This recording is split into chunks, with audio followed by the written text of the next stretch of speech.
Don't you dare! You're not going to try to steal your sister's credit, my mom yelled, her voice echoing through the living room. I sat there stunned, my face burning of rage. It was Christmas Eve at my parents' house. Just me, my sister Olivia, who was out getting candy, our parents, and my cousin Nina.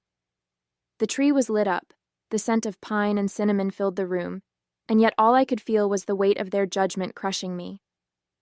My name is Sophie, I'm 28 years old, and for as long as I can remember, I've been the afterthought in my own family. My sister Olivia, the golden child, could walk on water as far as my parents were concerned. Meanwhile, I couldn't even breathe without them finding something to criticize. But this time, it wasn't just words, it was about the truth. Since July, I had been quietly sending my parents money every month to help with their bills, but Olivia had taken all the credit, and my parents believed her without question. When I finally tried to tell them the truth, my mom shut me down like I was some liar looking for attention. I didn't know what to say after that. My throat felt tight, and all the words I wanted to scream just stuck there. Nina, who had been sitting quietly in the corner, finally spoke up. "Wait a second," she said, her tone sharp enough to cut through the tension. "How do you even know Olivia's sending the money? Have you ever seen proof of it?" My parents looked at her like she had grown a second head. My dad waved his hand dismissively. "Of course Olivia wouldn't lie about something like that. She's been the responsible one since day one." Responsible. That word felt like a slap to my face. I'd spent the last 6 months tightening my own budget just to help them out, skipping dinners out with friends and saying no to things I really wanted. All because I thought it was the right thing to do. But no matter what I did, Olivia always managed to swoop in and make me look like the selfish one. Just as I was about to respond, the front door opened, and Olivia waltzed in, a bag of candy swinging from her hand. "What's going on?" she asked, her voice annoyingly cheerful, as if she hadn't just walked into the middle of a storm. She took one look at my mom's flushed face and my clenched fists and immediately put on her innocent act, tilting her head like she had no idea what was happening. "You need to explain to your sister," my mom said, pointing a shaky finger at me. "She's trying to claim she's been helping us financially when we all know it's been you." Olivia froze for a moment, her eyes darting to me, then to Nina, before putting on her most saccharine smile. "Oh, Mom," she said with a laugh, setting the candy on the counter. "I'm sure Sophie just misunderstood." She turned to me, her expression dripping with fake concern. "You know I've been handling this for months now. I didn't want to burden you with it." I stared at her, absolutely floored by her audacity. "Misunderstood?" I said, my voice trembling. "I've been sending them money since July, every single month, and you knew that, Olivia. Don't you dare act like this was all a mix-up." Nina crossed her arms, glaring at Olivia. "Yeah, Olivia. Care to explain why you've been so quiet about it all this time?" Olivia's fake smile faltered for just a second, but she recovered quickly, brushing her hair behind her ear like nothing had happened. "I don't know what you're talking about," she said, her voice dripping with condescension. "I've been helping out because, unlike you, I actually care about Mom and Dad's well-being." That was it. I felt something snap inside me. "Are you serious right now?" I shot back, standing up so fast my chair scraped loudly against the floor. "You've been letting them believe a lie for months, Olivia. You knew I was the one sending the money, but you just sat there and let them think it was you. Why? So you could play the hero?" Nina stepped in before things got even more heated. "Hold on," she said, raising her hand like a referee. "There's an easy way to settle this. Did Olivia ever actually show you proof that she was sending the money? Bank statements, screenshots, anything?" My parents exchanged awkward glances, and my mom stammered, "Well, no, but we didn't think we needed to." Olivia said she was doing it. Olivia whipped around to face Nina, her smile now replaced with a glare. "You're out of place here, Nina," she snapped, her voice sharp and defensive. "This is a family matter, and frankly, You don't know the first thing about what's been going on." Nina didn't back down.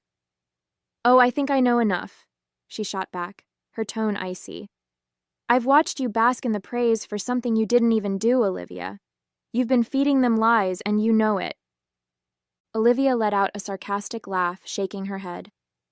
"You're unbelievable," she muttered, pulling out her phone. "Fine. If you want proof, here." She scrolled through her files, then held the screen up to my parents. "See?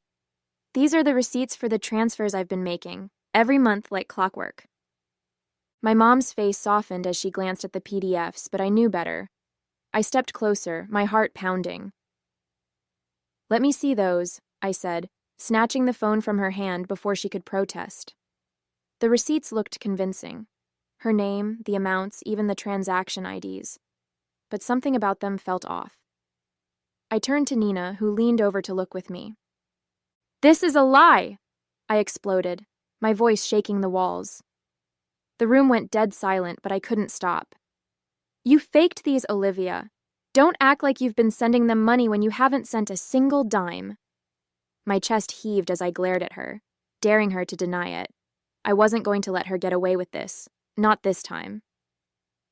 Nina, who had been so sharp just moments ago, suddenly stepped back, looking uncomfortable. "I don't know. Maybe I went too far," she muttered, avoiding Olivia's glare. She wasn't going to take sides anymore, not with the tension this high. Olivia just smirked, holding her phone close to her chest like it was some kind of shield.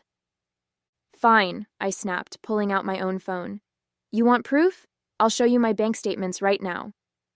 My hands shook as I opened my banking app, only for the screen to freeze. "No," I muttered under my breath, tapping furiously. It wasn't working. I closed it, reopened it, and tried again. Nothing. "Come on," I hissed, panic rising in my chest. "It's not working." "How convenient," Olivia said smugly, her arms crossed. "The one time you need to prove something, your phone just doesn't work. Sounds legit, Sophie." "Enough," my dad roared, standing up and towering over me. "You've embarrassed yourself enough already. If you can't back up your story, you owe your sister an apology. Right now." His tone was cold, final. "And if you don't, you can pack your things and leave. I'm not letting you ruin Christmas with your jealousy." I froze, feeling the weight of everyone's eyes on me. "Apologize? For what?" I spat, my voice cracking. "For telling the truth? For being tired of living in her shadow?" My dad just pointed to the door. "You have 5 minutes to decide." I didn't wait. I grabbed my coat and walked out into the freezing night, slamming the door behind me. Tears blurred my vision as I made my way to my car. I had never felt so small, so lost. Christmas was supposed to be about family, but all I could feel was how little I belonged in mine. I drove aimlessly through the dark, my tears blurring the Christmas lights strung along the streets. My mind was racing, replaying the confrontation over and over. How could Olivia do this? How could my parents believe her without a second thought? I didn't even realize where I was going until I pulled into the parking lot of a 24-hour coffee shop. The bright lights inside felt oddly out of place against the stillness of the night. I grabbed my phone and slid into a booth, still trembling with anger and humiliation. My banking app stared back at me, useless. Every time I tried to log in, I got the same frustrating message. "We're experiencing a major technical issue. All services, including ATMs, are temporarily unavailable. We're working to resolve this as soon as possible. Thank you for your patience." Patience? I needed proof now. I refreshed the app again and again, as if sheer willpower could force it to work, but it was no use. The universe really had it out for me tonight. An hour passed. I was still staring at my phone, empty coffee cups scattered around me, when a message popped up. It was Nina. "Hey, are you okay? I've been thinking, and if you need a place to crash, my door's open. I'm not sure what to believe right now, but you've always been honest with me. Let me know." For the first time that night, I let out a shaky breath. Nina believed me, or at least part of her did. She was torn, and I couldn't blame her. Olivia's so-called proof had been convincing enough, and with my app down, I had nothing but my word to fight back. Still, her message gave me a small glimmer of hope. At least someone wasn't completely against me. My parents lived in a small town, the kind where everyone knows everyone else's business. I'd only come back for the holidays, hoping for a quiet Christmas with family. Instead, I found myself driving through empty streets to Nina's house, clutching the steering wheel as if it could hold me together. When I pulled into her driveway, she was already at the door, wrapped in a blanket and holding a mug of tea. "Come in," she said softly, her expression a mix of worry and hesitation. I stepped inside, and she didn't press me to talk right away. She just handed me a mug and led me to the couch, where I finally let out the breath I'd been holding since I walked out of my parents' house. "I'm not lying, Nina," I said after a few minutes of silence. My voice cracked, but I forced myself to keep going. "I swear to you, I've been sending them money every month since July. Olivia knew, and she let them think it was her. Those receipts she showed? They're fake. I know they are." Nina nodded slowly, still unsure. "I believe you," she said hesitantly, "but you have to admit, it doesn't look great right now, especially with the app not working. It's like the perfect storm." "I know," I whispered, my frustration boiling over. "But tomorrow, if the bank system is back up, I'll show them the proof. I'm not stepping foot in that house for Christmas Day unless I can prove Olivia's been lying." Nina sat back, looking thoughtful. "Everyone's going to be there tomorrow," she said quietly. "Your parents, Olivia, the whole family. If you walk in with proof, there's no way she can weasel her way out of it." "Exactly," I said firmly. "I'm not going to let her keep making me the bad guy. Not anymore." Nina gave me a small, encouraging smile. "Well, you can stay here as long as you need to. And tomorrow, let's hope the bank system is back up." The next morning, I woke up feeling a sliver of hope, thinking maybe, just maybe, the universe had decided to cut me some slack. But as I reached for my phone and opened the bank app, my stomach dropped. The same message stared back at me. "We're still experiencing a major technical issue. Services remain unavailable. Thank you for your patience." I groaned, running a hand through my messy hair. "Still down," I muttered, tossing the phone onto the bedside table. For a moment, I just sat there, staring at the ceiling, my mind racing for alternatives. How was I supposed to prove anything without access to my account? Nina knocked softly on the door before peeking in. "Morning," she said, holding 2 mugs of coffee. Her face fell when she saw mine. "Still no luck?" I shook my head, taking the mug from her. "Nothing. I don't know what to do, Nina. I can't just walk in there with my word against Olivia's. They'll never believe me." She sat down beside me, tucking her legs under her. "There's got to be another way," she said, thinking out loud. "Can you call your bank? Maybe they can verify the transfers over the phone?" I considered it for a moment but knew it wouldn't work. Even if I called the bank, my parents weren't going to let me sit there on the phone in front of them. They'd just dismiss it as another excuse. Besides, it was Christmas Day and all the bank branches were closed. I tried calling their customer service line anyway, but all I got was an automated message. "We are experiencing high call volumes due to a technical issue. Please try again later." I hung up, frustration boiling over. Everyone must have been calling for the same reason, and now I was completely stuck. "I have to think of another way," I muttered, more to myself than to Nina. "I can't just show up empty-handed." Sitting at Nina's kitchen table, staring blankly at my coffee cup, I felt completely stuck. Every option seemed like a dead end. "There has to be a way," I mumbled, more to myself than to Nina, who was scrolling on her phone nearby. Something Olivia didn't think of when she faked those receipts. I picked up my phone for the 100th time, scrolling aimlessly through apps and emails, hoping for inspiration. That's when it hit me. The emails. Every time I made a transfer to my parents, I got an automatic confirmation email from the bank. Those wouldn't be tied to the app or the bank's current technical issues.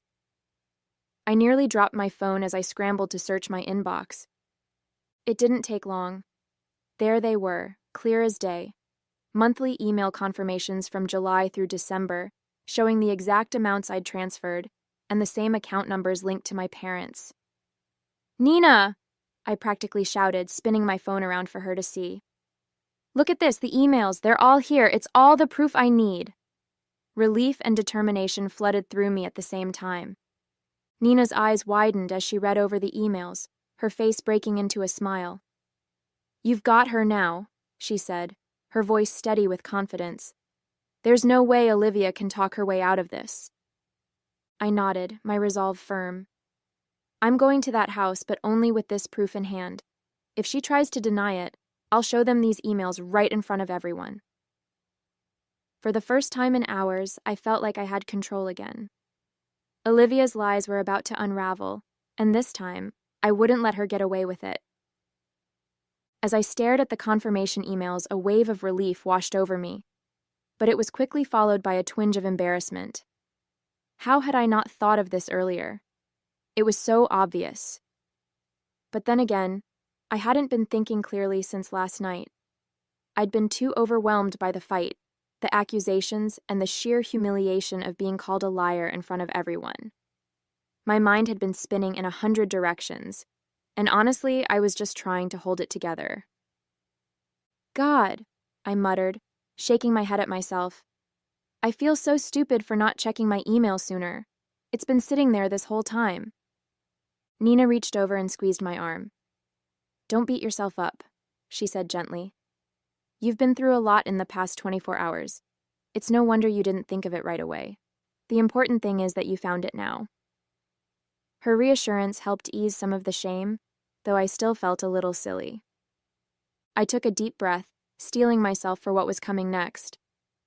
"Okay," I said, sitting up straighter. "I've got the proof. I'm going over there and I'm setting the record straight. If they still don't believe me after this, then that's on them." Nina nodded, her expression firm. "I've got your back, Sophie. Let's go show them the truth." I pulled into my parents' driveway, gripping the steering wheel for a moment before stepping out. The sight of the house, decorated with twinkling lights and a cheerful wreath on the door, felt like a cruel joke. I wasn't here to celebrate. I was here to expose the truth. Nina gave me a small nod of encouragement before we both walked up to the door. My mom opened it, her face tight with disapproval. "So, you decided to come back," she said, her tone sharp enough to make me flinch. Behind her, Olivia was leaning casually against the wall, smirking.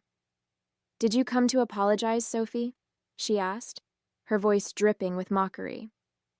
My dad stood further back, arms crossed, looking like he'd rather slam the door in my face.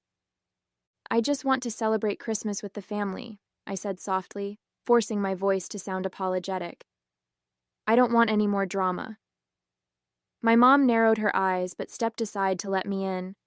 Olivia let out a little snort as I passed her, whispering just loud enough for me to hear, "Took you long enough to come crawling back." I clenched my fist but kept my face neutral.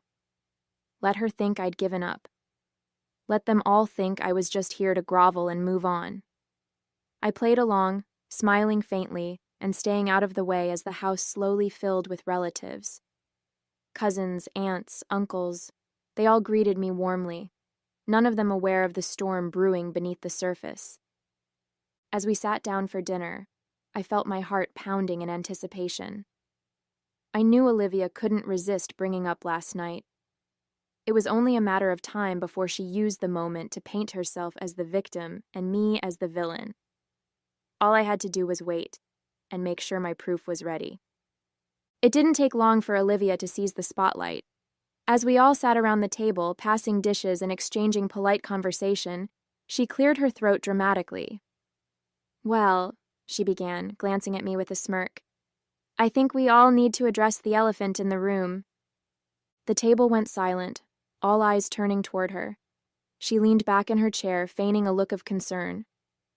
"You know, last night was really tough for me," she said, her voice trembling just enough to seem genuine.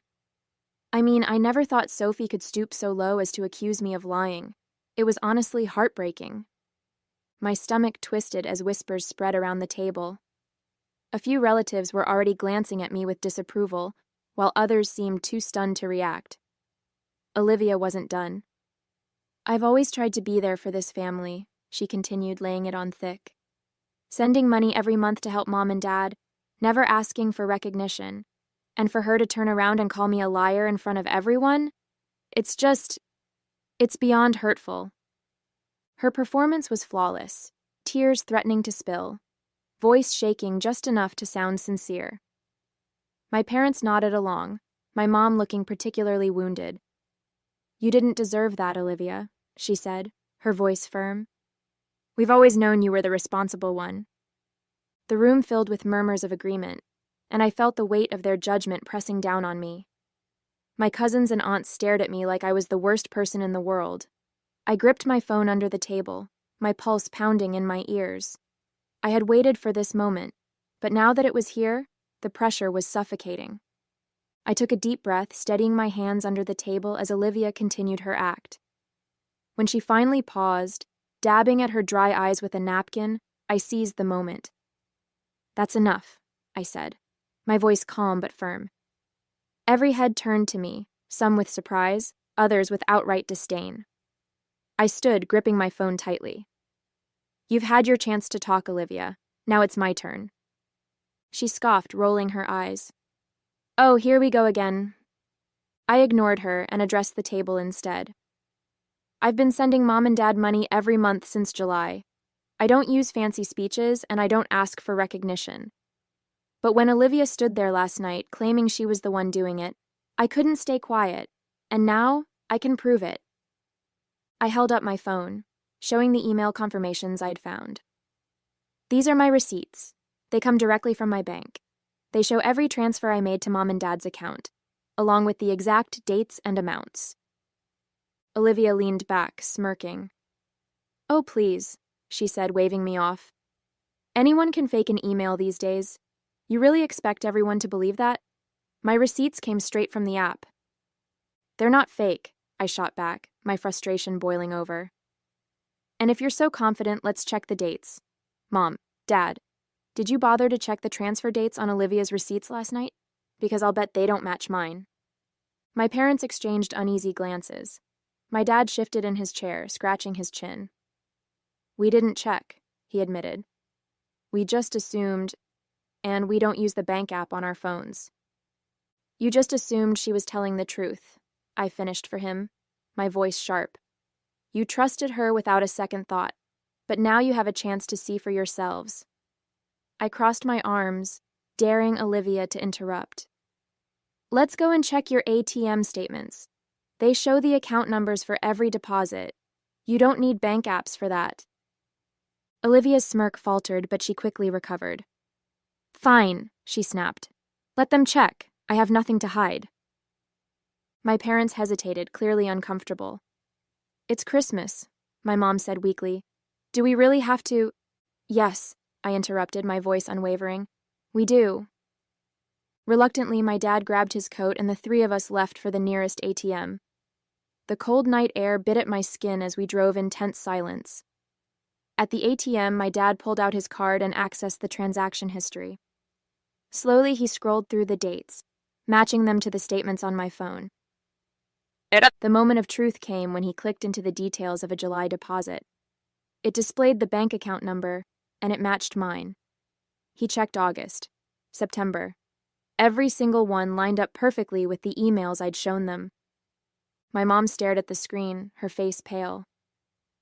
"It's Sophie's account," she whispered, barely audible. "Every one of these transfers came from Sophie. Olivia actually took the time to fake her statements just in case we would ask one day." When we pulled back into the driveway, the atmosphere in the car was thick with tension. My parents hadn't said a word the entire ride home, their faces a mix of shame and disbelief. As we walked into the house, the murmurs of conversation in the living room came to an abrupt halt. All eyes turned toward us. the weight of the situation pressing down on everyone. And then, we saw Olivia. She was by the door, furiously throwing on her coat and clutching her purse. Her face was flushed, her confident smirk replaced by a panicked, guilty expression. "Olivia," my dad said firmly, stepping forward, "we checked the statements. Every transfer came from Sophie's account. You've been lying to us." The room erupted into hushed gasps. A few relatives exchanged awkward glances, clearly embarrassed to have believed her. One by one, they started gathering their things, mumbling hurried goodbyes as they shuffled toward the door. Olivia's facade finally cracked. She let out a bitter laugh, tears streaming down her face. "Fine," she snapped, spinning around to face us. "Yes, I lied, okay? Is that what you want to hear? I lied." She glared at me, her voice trembling with frustration. "You told me back in July that you didn't want a big deal made about sending them money, that you just wanted to help quietly. So I thought, what's the harm in letting them think it was me? They already see me as the responsible one anyway." Her words hit me like a punch to the gut. "I told you because I trusted you," I said, my voice shaking. "I thought maybe, for once, you'd support me. Instead, you used it to make yourself look good while I was left feeling invisible. Do you even realize how humiliating this has been for me?" Olivia's expression softened for a brief moment, but she quickly turned defensive again.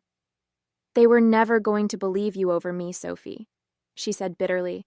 I didn't think it would blow up like this." My mom stepped forward, her voice trembling. "Why, Olivia? Why would you do this? We would have been grateful to either of you for helping. There was no reason for this." Olivia didn't respond. She grabbed her keys and stormed out the door, slamming it behind her. The room was silent for a long moment, the weight of her actions sinking in. My parents turned to me, their faces filled with regret.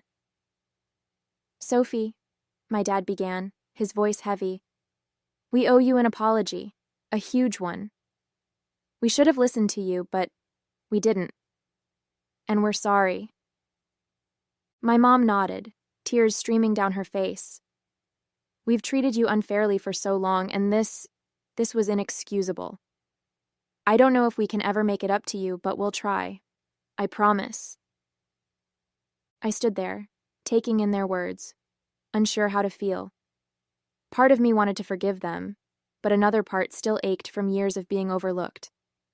"I appreciate the apology," I said finally, my voice quiet. "But this doesn't erase everything. It's going to take time." They nodded solemnly, and for the first time, I felt like they truly understood. The night ended quietly after that, with the house emptied of guests and the three of us sitting in the lingering aftermath. It wasn't the Christmas I had hoped for, but at least for once the truth was out, and I wasn't the bad guy anymore.